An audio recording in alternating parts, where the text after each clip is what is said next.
So we'll call the meeting to order, if it's okay with you guys. I'm just gonna call the names, and I know you did the signing. And I'm sorry, I'm just gonna go with your first name, because my English, my Spanish is not that great. So the first name is just easier for me, if it's okay with you. Yeah, you can put Luis Ramirez. Well done, well done. Okay, Carlos? Here. Thank you. And Jose? Here. I'm sorry, I know you told me something else now, but it's gonna take me a while, so probably Huicho. It's Huicho. Everybody knows about Huicho. which I'm gonna put that on the side for myself. Which will you know? Huicho. Which, Ricardo? Rick? He's not here. Alfredo, Vic, and then Eduardo. Here. Do I call you Eduardo? Edward. Yeah. Here, you come right up. And Michael? Here. Ned? Lewis? yes, sir. Your name is easy, man. Like I can call you what, Ramirez, what works? Or Big Lou. Thank you. I love that, I call you Big That's what you go by. Mr. Big U, I'm Sylvia. We email back and Yes. forth. That's it, yeah. Okay, so we'll do a quick introduction just because of the new name. You have new faces maybe. My name is Tarek Al-Zabet. It's close to Derek. If you're not sure, you can call me whatever you want, but that's not, you know. And I will let Sylvia, and I think you met Lori before. I'll let you guys introduce yourself as well. Sylvia Melendez, I'm the assistant to the director.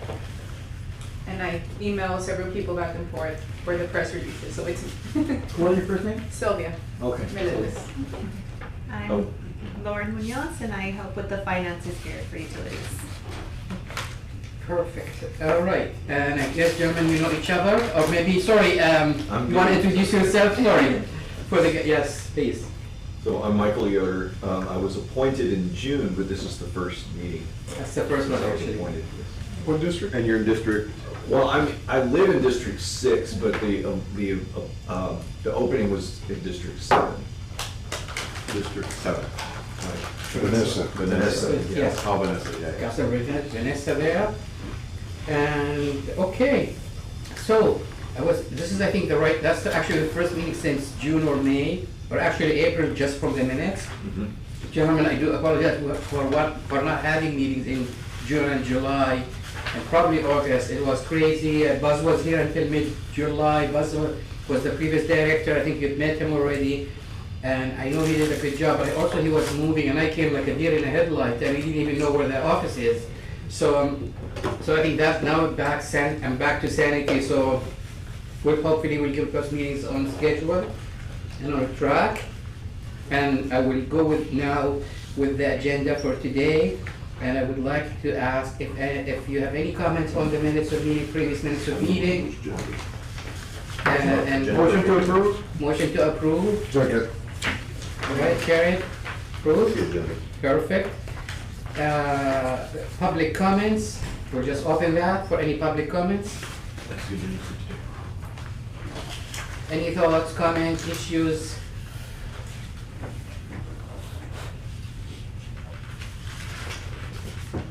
Good. Okay, I have jotted some ideas that I want to just maybe bring up to speed, but I wanted to get honestly through the action items first. And that piece is really to, for the committee to nominate a chair. I don't think this committee has a chair yet. And I remember this was an issue that was brought up before, so do you gentlemen want to nominate a chair and vote on that to be the chair of the committee? Edward Ochoa. I'm sorry? Edward Ochoa. So he just nominated. I saw him that I got voluntold. Definitely. Who was our chair before? It was Onyx. No, it was the other guy. Benavides? Benavides. Mechatronics. It was Onyx and then Benavides. No, Marito. Oh, Margarito. Is Margarito not on it anymore? I don't think so. Okay. Any other thoughts for the chair? Ed? Second. Second? Okay, Mr. Chair, congratulations.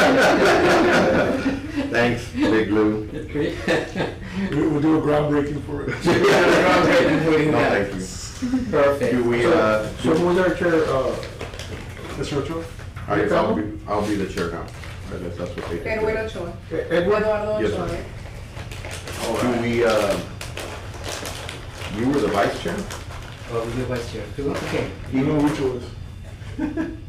So I'll be vice chair. Vice chair, okay. Mr. Wickshaw is the vice chair. I'll second that nomination. Perfect, so we got chair I and don't know if vice I chair. started it, but. Perfect. Which one has a lot of experience, so I would rather have the All right, since it's, you know how we have a chair and vice chair, the next item is on the agenda is communication and announcements.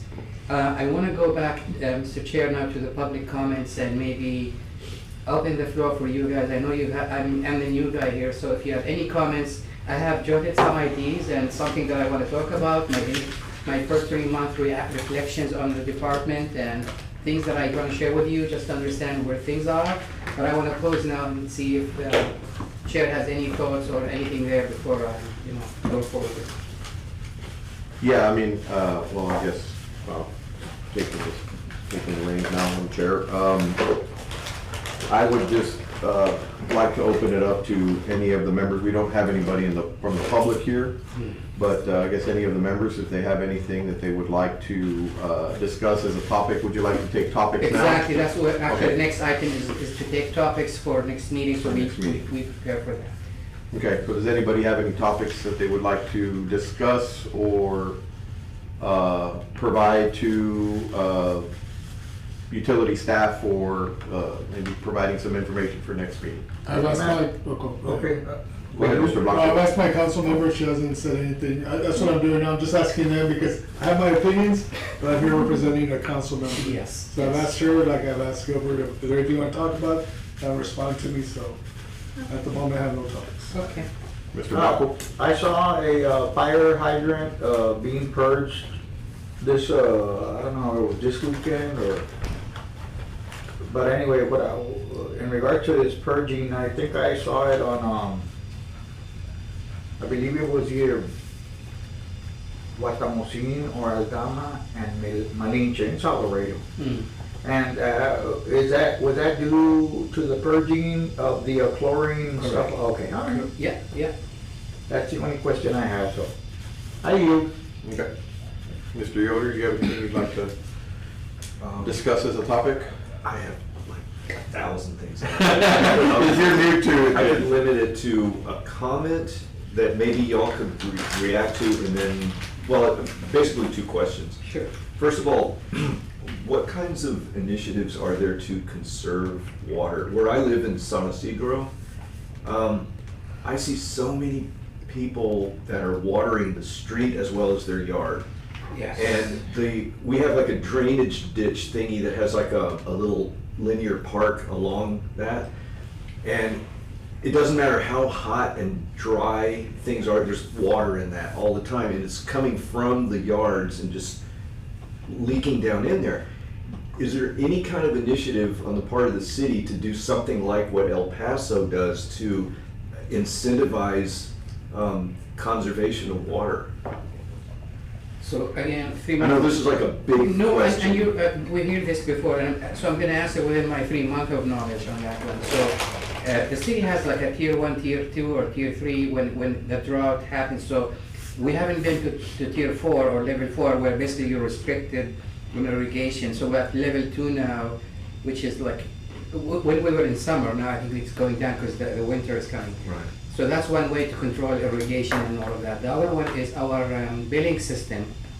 So if you stay within certain volume, you're at the lowest bracket. The moment you get to the next one, it gets a little bit more expensive. Okay. So it like hurts your pocket there. Again, we're looking at that rate right now to deal with the same issue you're exactly saying, because we know a family of 4 how much they would consume, but when you turn your irrigation and it's watering everything in the street, that's higher consumption, and that kicks in the next year. So we're looking into that. One idea that actually was brought in one of the council meeting by Dr. King, I don't know if you're aware of that, he was suggesting, those kind of native plants Mm-hmm. Right. that they don't consume. They're not like just it's not like a grass. It's just you water them for a year or so, and then they survive with minimum irrigation. I think. Zeroscape. Yeah, Zeroscape, thank you. So actually it was thrown into me now, and I have up to until March of 26 to come up with a plan. Our model is San Antonio. San Okay. Antonio already implemented that system, and it's being reported that it's actually working. They're saving a lot of water there and also money, but the system works by incentivizing, like you give people money, $100, $200 or $300 throughout the year if they shift from landscaping or green or grass to those kind of plants. I think where we are not there yet is the way San Antonio did that, they had a partner, like they partnered with a nursery. Okay. So you go to the nursery, you buy those plants, because you have agreement with them, you buy the plants, they're subsidized, and then they have to show through pictures that they actually converted from landscaping. We don't have that compliance system yet to know if people are just gonna do it or not. But I think what we're targeting is to launch something hopefully by March 26th. So if the program works, so people can start buying those plants and shifting if they wanna do that shift. So by September, the plants can take ground.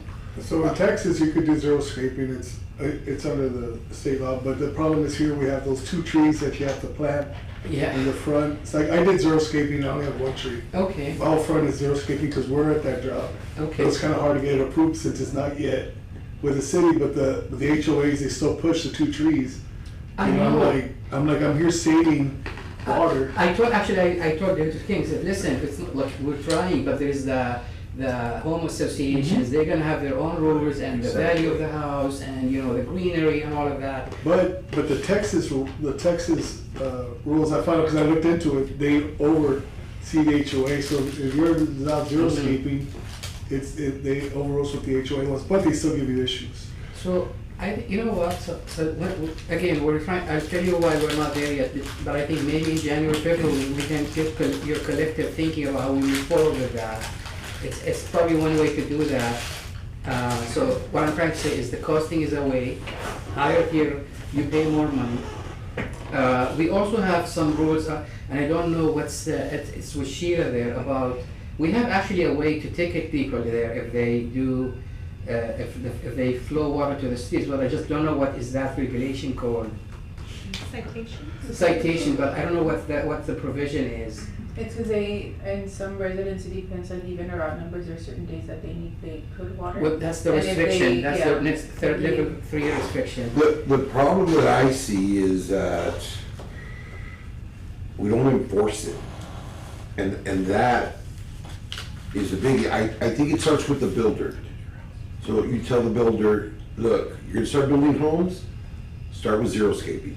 Even, maybe the front lawn, and then you can grass the back, I guess, but. That's what I Or do. the other way around. Well, and so what's happening is a lot of these people are running their water, the Right. sprinklers, because they don't want the grass to die. Right. Yeah, And it's funny because if you look at, there's a trend, literally at 4 o'clock in the morning, the tanks, Oh, wow. they drop. yeah. And I would ask, but I was like, why? And they're like, because of the sprinklers. Everybody turns on their sprinklers, Yeah. all the tanks drop. But one thing I was telling you last time, it's like the size of the lawn. I think if it's a small lawn, there's no point of irrigation. You could go out there and that's what I'm saying. I think there has to be a change on that. It's like, look, irrigation, no, you just have a little piece of grass. Like the way that the houses are being built, the lots are getting smaller. I understand you have a huge Right. area, yeah, but when they're small, my neighbor's like, dude, I could just water just Yeah. Yes. by hand, but then they are just throwing water away. And I remembered another one, so actually, we are having a new drought surcharge. So in summer months, we will have actually a drought surcharge, so if you are consuming more water in summer than normally months in the winter, you will also be built higher volume. The challenge, you know what, we do that, and then people come back angry on us. My bill is coming like at $500, and like, you have, yes, I have irrigation, you have issues, no, it's not, it's your meter is the issue, so I have Margarita, you probably met her, she has more gray hair of the complaints of people who run their meters and their irrigation systems, so we're finding uphill battle there on that front, but so we are working on the costing. The zero skipping is something will come back in March, and I would love your feedback collectively to come up with a proposal for the city. We will look for a partner. We need a partner because we don't know how to sell these plants. We need someone to go there and oversee if the homeowner would actually do the thing. And I don't want to go and ask the guy who's dealing with mainline breaks. All those succulents you could pick up at any rate. Exactly, and then go find what if this guy is shifting or not. So we want to find an efficient way to do that, but we're doing baby steps for now, I guess. Well, another thing we do is talk to the city and maybe get a bunch of people doing, cutting and making the plants so they could pick up for free. I even get with landscaping, like get cactus and start planting, give volunteer hours to someone taking care, say that it hangs, they have all that space on the trail and they could be a place where that's where they do all the transporting of all the plants. So then they could pick them up for free and take them to their house. So that's probably good, also a good idea. Well, that would be with Keep It Real Beautiful.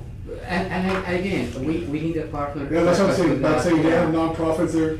They could get money or stuff like that. But if they could do volunteer hours, stuff like that, and then people could just go pick up their plants. And what is that organization name? Keep It Real Beautiful. Keeper. yeah. Keeper. Oh, I didn't know that. Yeah, they get money for trees. I mean, they plant trees everywhere.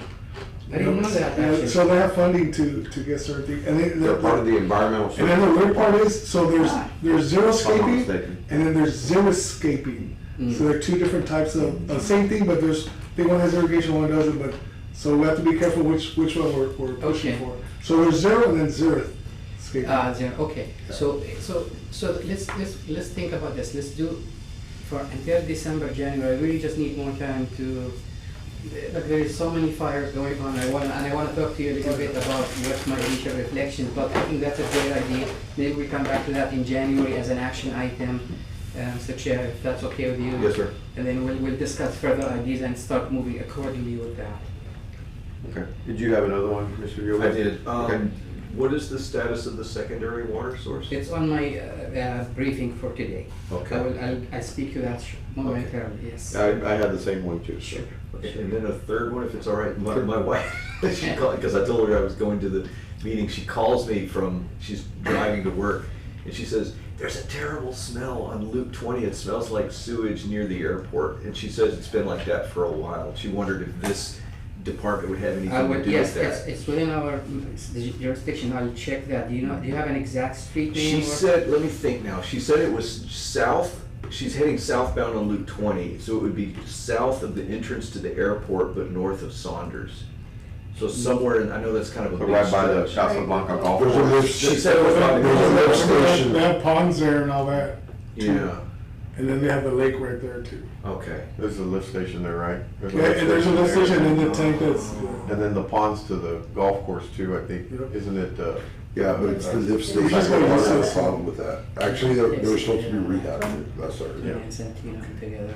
Let's check that. Maybe I'll get you something today when we're having this meeting on that piece. Okay. But remember to tell her anytime she sees her here, so it's 311.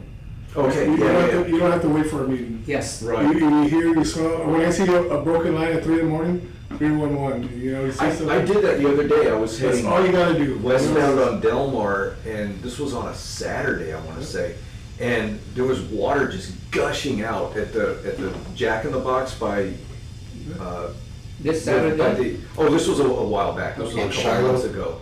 On Delmar, getting just approaching to I-35, there's a Jack in the Box Okay, there, Jack in the and there was water just gushing out, and so I just got on and just called 311 and said I need to report a water leak. Yeah, that's something I push a lot. Yeah. Yeah. So 311, we've improved service like day and night. So now they get the call. Even when we have things, we give them the heads up. So they probably let you know if we're doing something or not. The other one I would tell you now, and Sylvia can give you that. We have an outage map. So if you're in a neighborhood and you don't know what the heck, why is not there's no water there or there's a break, there's outage map. You can just go there and see where it's like your cellular kind of network. You know why is that and what's happening there. There's I know, a Sylvia, you have QR code. the QR code. You can just have that. Put it in your favorite thing on your phone, and you will see immediately where is that outage happening and how long is it going to take for repair. So, because sometimes 311 might just not, might not be 100% there, but We've done those ones and. Oh, you guys have been good on your social media. Oh, Yeah, very good on posting and what's yeah. going on. and- That's Sylvia, basically. Yeah, that- That's that- me. that's- We were really blessed with her.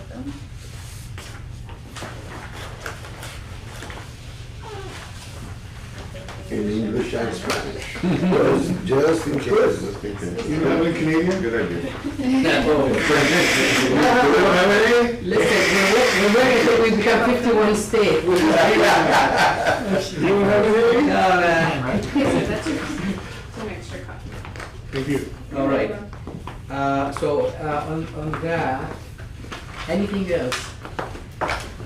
No, I'm good for this. It's good? Yes. Okay. Thank you. And I'll cover a few things, and if you have anything. Anything you wanted to add? No, Topic for discussion.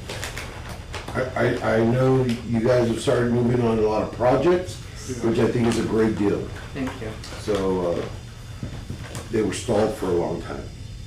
Thank you very much. And And I think you're doing a fantastic job. appreciate that. Yeah, I kind of had the same sentiment too.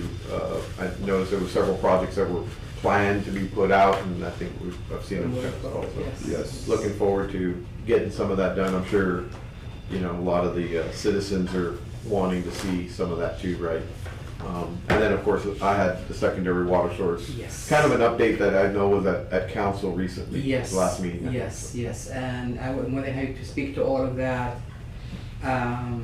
If you allow me, Mr. Chairman, sir. I'm just gonna go through the initial, my topics, and I have 3 areas. I'm gonna talk about my initial reflections, the priorities of the department, and the capital projects priorities. On the initial reflection, again, just being 3 months or almost getting to my 4th month, I realized like this department has a great people that work here. They don't complain. They're sometimes in the ditches up to their waist for hours. And seriously, I will not see this in any other state or city in Canada or in the US, that people will just do their work for that long hours. So a lot of good people there, a lot of hardworking. Sometimes I feel, I don't know how they can maintain that. We were in July, it's June, and temperature was like crazy like hot. And those guys just there working, no questions, no issues. So we know we have the right people here. But I think that the initial reaction is I feel like they were spread thin, we're everywhere. Water main lines breaks. You probably know the city more than like my first one. I don't know if you know that first week. I remember you. Like I was. Welcome to Laredo. I saw Councilor Angel, and we were at the site for 3 a.m. in the morning for a major 36-inch pipeline that was broke, and I was with Ramon and the council and our chief engineer, and we were like a deer in the headlights saying, what the heck, So there is a lot of these things, and every single day, you don't see it in the news all the time, but we have tons of these things, and they're becoming more complicated. But it's just, I don't know how those guys keep doing that, but I think my initial reaction is we're more reactive, more operational, we're busy, but we can't get out of that mode. We're in it all the time. We need to fix, but I don't think that's sustainable there. Most of our people here are actually people who are close to retirement or retired and came back. So the younger ones are not even interested in these kind of jobs because it's really hard. And so just, again, this is not a very stable environment to deal with an infrastructure that some of it is 50 years old for a growing city like Laredo, which is the biggest inland port for the US. So like for me, I don't know how so I think this is just a business continuity challenge for us here. But how do we meet all of that and keep people safe and healthy and deal with the other stuff? The other piece I could say, what I've noticed is loss of leadership. Like we don't have any assistant directors in the department. I just had a reorg done like 3 weeks ago actually, and now those 2 positions are posted. But we lost most of our leadership. So most of our superintendents, some of them are here, but the rest are just came new to this. So just going through the ranks basically, but we don't have capacity to deal with capital infrastructure from a project point of view. Like, yes, who's doing what? We have a guy who knows this project and a guy who knows that project, but if you ask them that memory is lost. So we have a problem with memory loss, corporate memory loss, and leadership level that We don't know how much really we need to have in terms of money or what are the priorities of capital infrastructure. We have a master plan, we have a wastewater master plan, but they're there, but we're so busy trying to boil the ocean and we can't get to those. We have a problem with engineering, lack of engineering expertise. We have a position of senior engineer at PE that I can't find anyone even to apply in the region. Again, your advisory board, I just want to make sure you're aware, we have great people who work for us, but they're not a PE. They don't have PE designation. So we rely on consultants, which is fine, but you still need a PE. Unfortunately, our salary system does not attract anyone who's a PE is a couple of years under their belt. They will probably work for the private sector, which is a challenge for us. Advertised in American Water Association, and I'm paying a fortune every month and I can't get anyone. So that's a challenge of how do you build a city with we don't have an engineer, a PE engineer, I guess. So I'm just sharing my pain with you guys, just to know the kind of life I have on a daily basis. And this has been going on for, like you said, it's been a long time, but the city won't pay for a PE. They just don't understand that what you're competing against.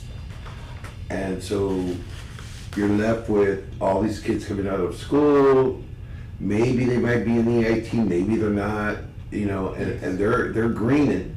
You as a director don't have the time to sit there with them and try to teach them how to do their job. You want a PE that's gonna come in and take over. Exactly.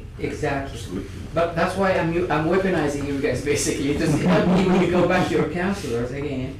Again, the city is supporting me. Like, I just made a major reorg. I don't know if you're aware of it. I've changed some superintendents, moving around. I created 2 new assistant director positions. But I think that we're an enterprise department. We're not a city. So the point is you need to bring the right people to do the job. But I'm still trying to get that sorted out, just to give you some of the initial reflections. Also, if there's things that you want us to talk to our council member about, you know, in certain districts, you can always tell us, hey, when you talk to, so you could talk to Ms. Figueroa. You know, Please. also that would help us too, if we need to push something, you know, that you're trying to. They're not, and it goes for all of them, they're just not, they don't know. So Yeah, if there's something that we need to get across to them, Yeah. and you literally gotta explain to them like a 2-year-old, let them know what's going on. And that's fine. That's the thing is that you're hired to make decisions, right? And you go up there and they're telling you like, hey, that's my job. You know, and that's when I get pissed off. At first, they make water priority the first thing, but then you're the last thing. Even though it's alphabetical, but if it was up to me and we're in the situation, you'll be the first to talk about. You know, but what I'm saying, the problem is allow you to do your work. If I mess up, I mess up, but none of them have the experience to tell you how to run your business, you know, especially with it has to do with utilities, has to do with traffic. That's why you have your bosses, and they're gonna tell you what they need and support them, but I don't like when we listen to the meetings and they're just telling you, you're just like, from where are you getting this information? I have a degree, you know, I have experience, I have a team. You know, so that's the only thing that bothers me. So anything that you need me to relate to my council member, so I could explain to her, even before you go up, it would greatly help. And that's one thing I always kept asking, is there anything you need for us to go talk to them? Like I do, I say, hey, I'm going to a meeting, is there anything you want to talk about? No, that's it. Because I'm not going to bring my own topics, because I'm here representing her. Correct. I'm not representing me, and that's one thing that I want to tell you before you speak of any situations you have in your mind. Talk to your council member, because you're representing that person. You're not representing yourself here. When I did it last year, I caught myself doing it. I was like, I'm talking about what I wanted, but seriously, I'm here representing this CM. So when you have any topics you want to talk about, make sure you relate to them, because you're representing that one person. And you're being recorded, and if you say things representing that district, you know, so I'm just saying it's a positive thing to talk to your CM. Well, I had a conversation about this very thing with Tyler King, who's actually, you know, in the district I live in. He says that a board like this, really you represent the whole city. That's his. That's fine, I mean, we're all in Yeah. this together, I mean, Right. it's just sometimes, I think, my understanding of the mission of this committee is to be a sounding board, Right. both ways. I would listen to you, because sometimes council meetings are not that they're not very dynamic, and that's a way for councils to reflect some of their concerns, but also to bring back to your councils, but it doesn't have to be one or the other. We're here to listen as well, and if it's one district or the other, that's totally fine. But to your point, I think, this is elected officials, normally they're not normally PhD holders, so that's normal. I think maybe that's part of my reflection is, this city is bruised, had a lot of, they have a lot of different issues. We're not the only one. They have the roads, they have the Yeah. bridge, they have, I don't know what, but it flows to the surface, but because water is a vital commodity, you just can't have no water or boil or advisory, I'm telling you this, across North America, in Canada and the US, the utilities is the worst and most burning job you can have because of the aging infrastructure, and the money is needed. And we're gonna talk about secondary source. These things don't come cheap. And so I'm okay. I don't think I'm worried about the council. I just feel sometimes that there's so much to convey, and I don't think enough time is there for this. So one of the things I'm trying to do, and I think that would be something that you guys can help with, is when we start looking at strategic planning. Yeah. What do we need to do really to bring this to a more systematic, so the council knows, okay, someone knows what they're doing, we just need to be updated. Because now they haven't seen anything from me, what is your strategic plan? What's your strategy here? I haven't gone there yet.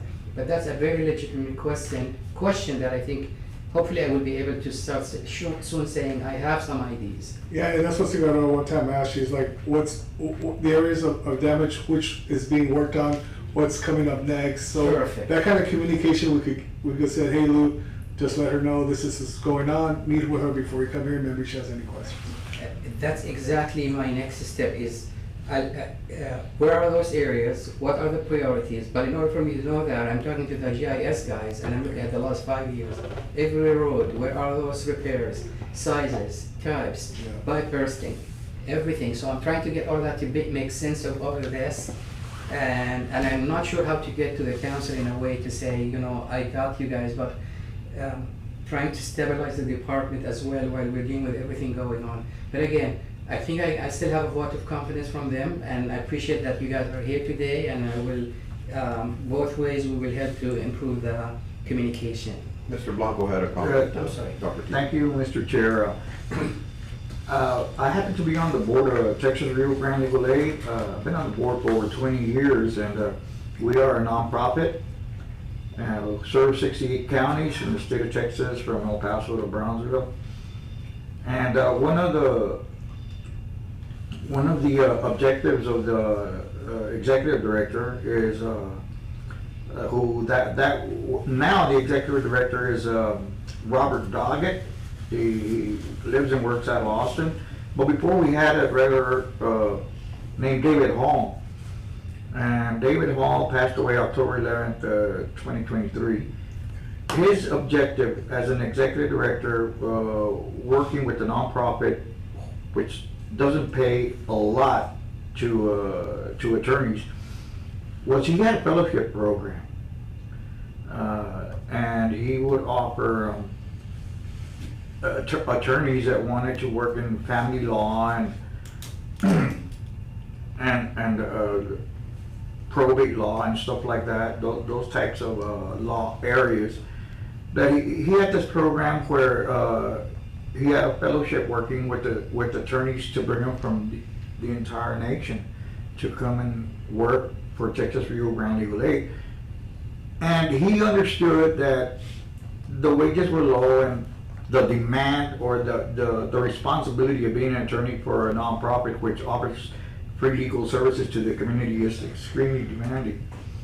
And not everybody will last a very long time. So nevertheless, what I'm trying to get at to the root of this opinion of mine is, does the city of Laredo have a fellowship program? Because you brought up that topic, which I think is very important, which I don't want to offend anybody, but there are some individuals out here in our community who who run for office and win a seat with the city of Laredo,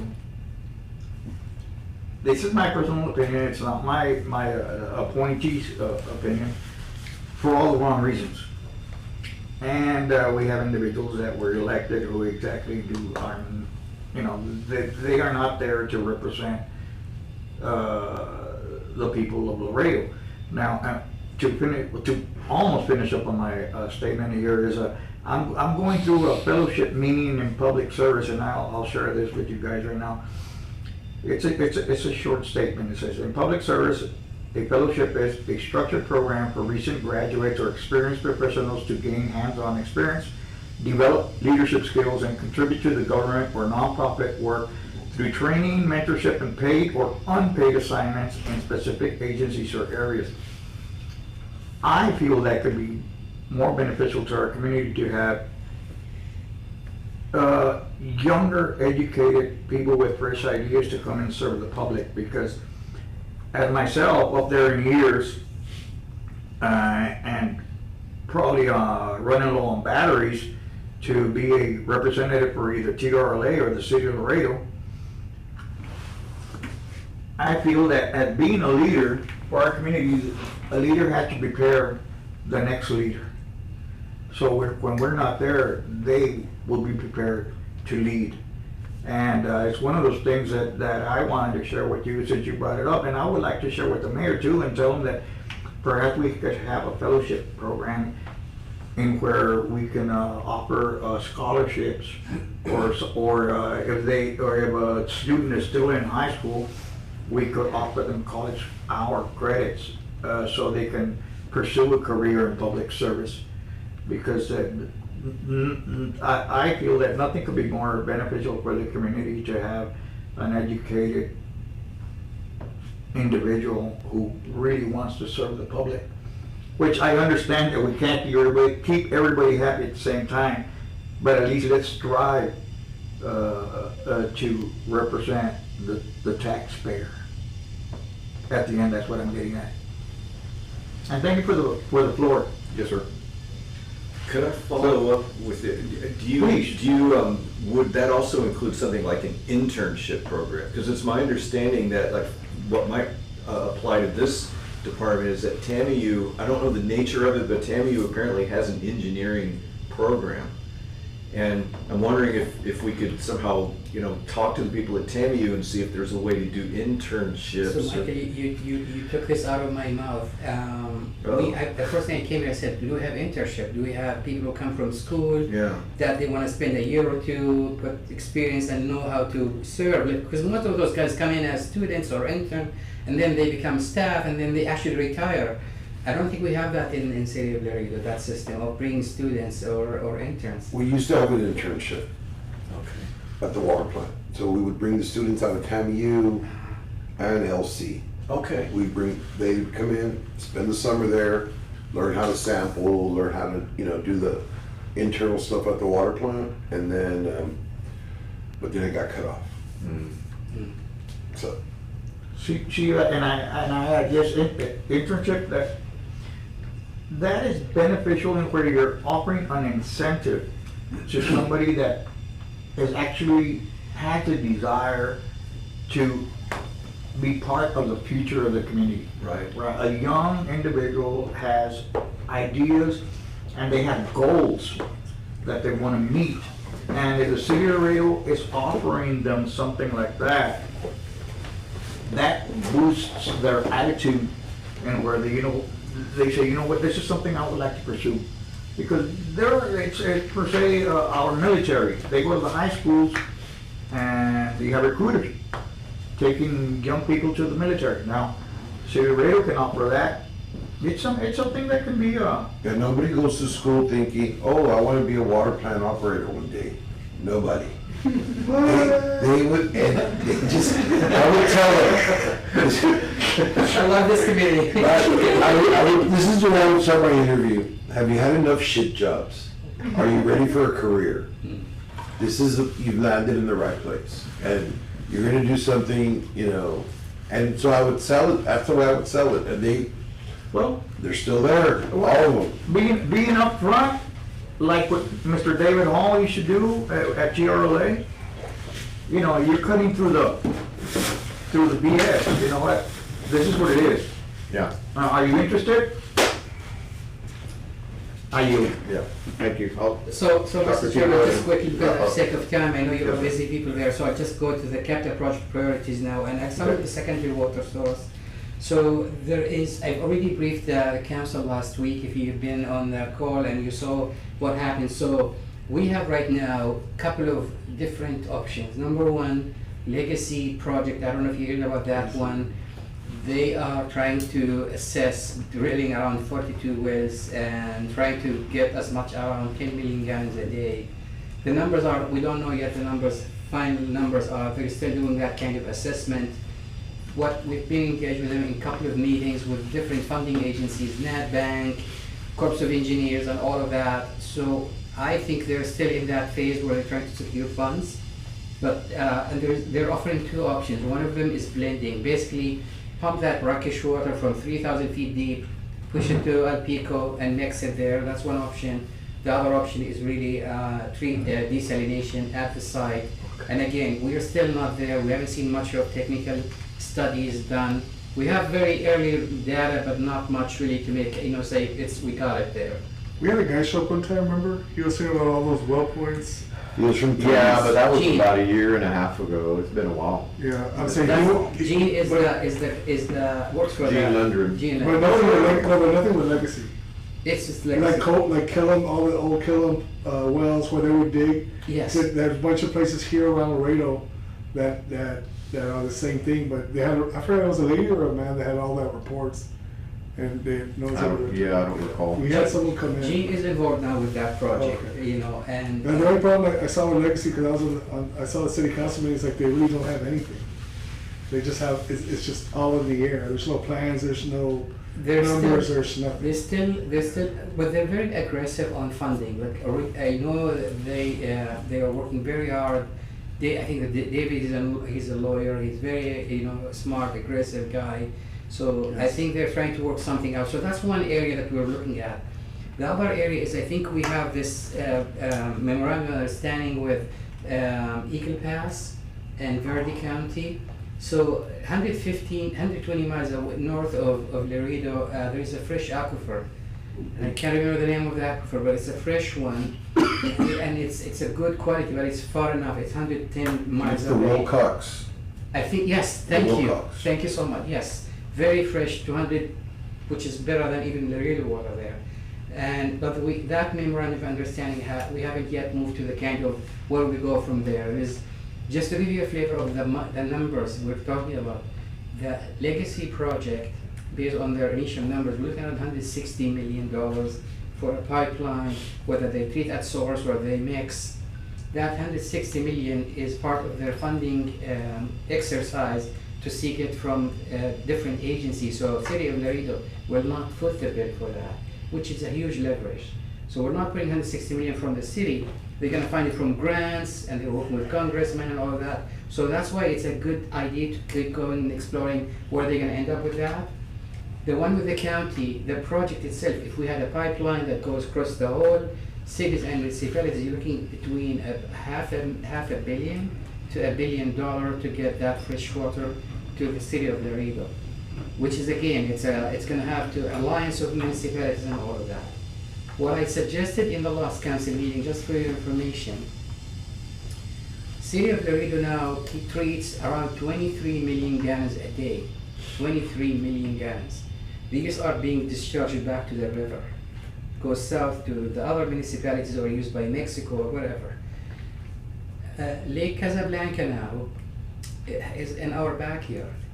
If we can ship or divert that water to Lake Casablanca and mix it and pump that water back, you have 20 million, which can cover the city of Laredo for another 50 years without the need of any extra source. And I don't think that part has been explored before. No. And I'm trying to look at That's it actually now. very smart. Right, because anything else you do now, it's just gonna go away. You'll never get 30 million gallons. And let me, for this committee, because you're gonna hear me say this again. City of Laredo use every day around 35 to 30 million gallons a day, every day. 35. Our maximum capacity, our water rights are 55, so we're 80% below the maximum. There is no source anywhere that can give you 35, 40 million gallon a day from anywhere. The only way is you can treat your water and retreat and recycle it, or go way back, further up, or desalination from the ocean or something there. Here's the first one, the mindset. Number 2, City of Laredo depends 100% on Rio Grande River. Rio Grande is okay. I mean, it could go to drought, that's another day. But if we had a hurricane, if we had a major flood, the turbidity could go so high that the plant cannot work anymore. Right. We cannot plug the filters where we have to shut down or something, maybe a week, maybe 2. And I've seen it. It's not a matter of if, it's a matter of when. My goal, my strategy is, what would we do if we had, the river is not usable for 2 weeks at least, and not even worse than that. I need not a secondary source, I need an emergency source. And what I tried to convey to the council last time, while we're talking about the next, 50 years, about volumes, think about quality.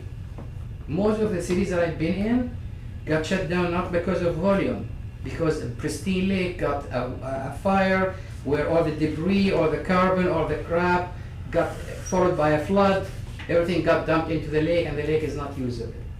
So I want you guys to start thinking collectively that our biggest next risk is not the volume but the quality. So for me, if I have a source like Casablanca, which is like in my backyard, and I can use that source immediately, not just for secondary but for emergency, that's going to be a huge asset for the city. So that's where we are on the secondary source right now. One of my plans is bring back to the city is I want to do a water resources study. The master plan is touch a little bit on that issue, but I want to go and assess the Casablanca River, Casablanca connection to wastewater. Can we do some groundwater wells as we will see what we can find there. So that's really where we are on that secondary water source. So if you go back to your councilors, yes, we're working on it, but please think emergency first and secondary second. Are you guys gonna, I know, when Arturo was here, he was getting together with people from Rio Grande and Eagle Pass. They're doing those monthly or every 3 months meetings? That's the one. Okay. That's the work camp, that's That's the MOU. the Verdi, That's exactly. really nice, because you learn everybody's They're going talking through to the each same- other, but it's an MOU, never, we're still working on it, I guess. Yeah. That's where we are yet. Okay. The other one, quick one, is chlorine dioxide. It's a unit that we're finalizing soon, very, very soon. It will be up to running by March 26th. Chlorine dioxide help us with odor and taste. So I want to talk to odor and taste. First month on the job, I had 300 calls about odor and taste. Smelly, musky smell in the water. I don't know if you noticed that in summer. If you don't, thank you for customer service. So there is an odor and taste that was very strong in the water there, and we've been flushing.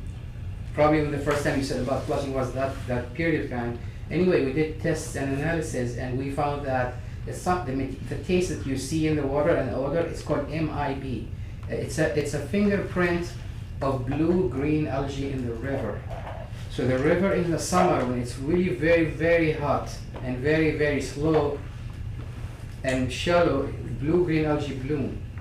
And that gets the smell there. The treatment plant that we have, and most of the plants around the valley don't have a method to remove that odor and taste. One of the options is chlorine dioxide, which you will improve that. But also now I have companies who are coming in to look at carbon activated filters and other techniques to improve the quality. My goal is within 1 year, you should not see or taste or smell that odor and taste in the water there, which is a huge issue right now. That it's a priority for us. Third one, line replacement. The pipe bursting. I don't know if you heard about this terminology before. So we have a company came from Florida there, Murphy, doing 30,000 feet of pipe bursting. Pipe bursting, basically you push a pipe into a pipe, you break the old cast iron and you put a new PVC inside. And we're right now 35% done, so we're almost done 10,000 feet of pipes.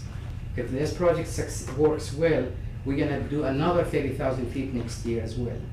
So, and we wanna see if there's local companies who are interested in doing that kind of job. Fourth priority is the Sakata wastewater treatment plant stabilization. That wall that is stabilizing the thing is gonna fit into the creek.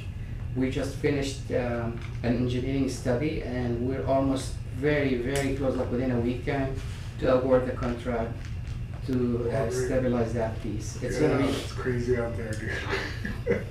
it's, I see it from the opposite side. yes, so the new plant is actually stabilize the whole bank Yeah. from the creek side.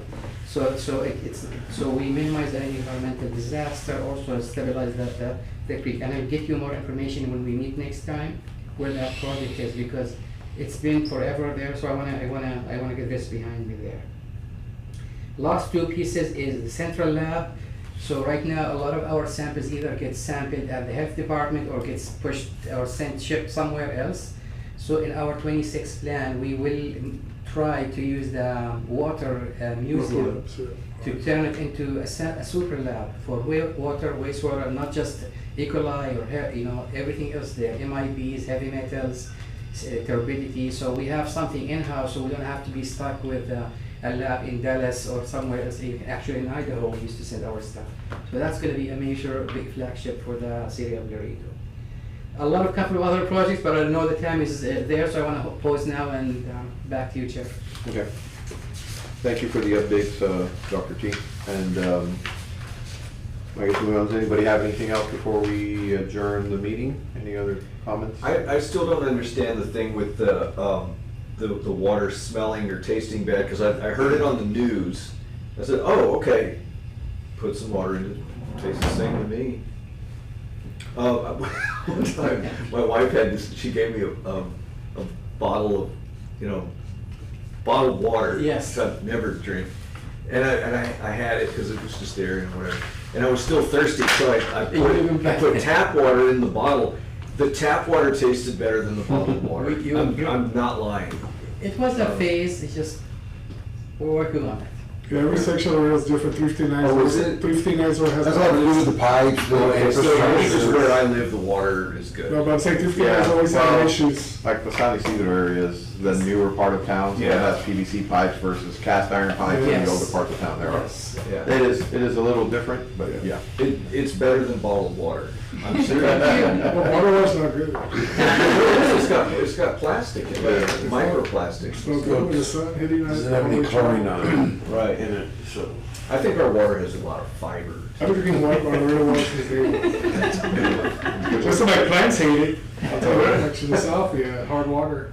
Have you guys noticed the chlorine in the smell in the water now? Very, very slightly. I mean, when I take a shower, the Yeah, water's yeah. hot, you tend to smell it a little bit more. Get that infection out. It doesn't. Yeah, no. I mean, I saw the news too, and I'm like, I really don't know what the big deal is. I mean, Yeah. maybe some other parts of town versus These are people in the others. north, bro. People in the south. It came more, we had more cuts from the north than the south. But it was like a week or two, I don't know, it's like a bloom or something in the river, but it now Yeah. subsided big time, so we Yeah. know it's a seasonal thing. I think we're we're just pretty- glad to have water in the south. Yes. You know, these are warriors. People appreciate the one thing, that they have. I grew up in the southern part of town. I mean, just because I live north now doesn't make a difference. Yes, it does. That's it. All right. You have north central part. Don't get me started on parks. Okay, well, again, that's all we had. I'll entertain a motion to adjourn our meeting. Second. Motion by Big Lou, second by Weichel. All in favor? Any Aye. opposed? Motion carries. Thank you all very much for your time today. And we'll look forward to waiting from your all staff, I guess, on the next meeting, wherever you all have.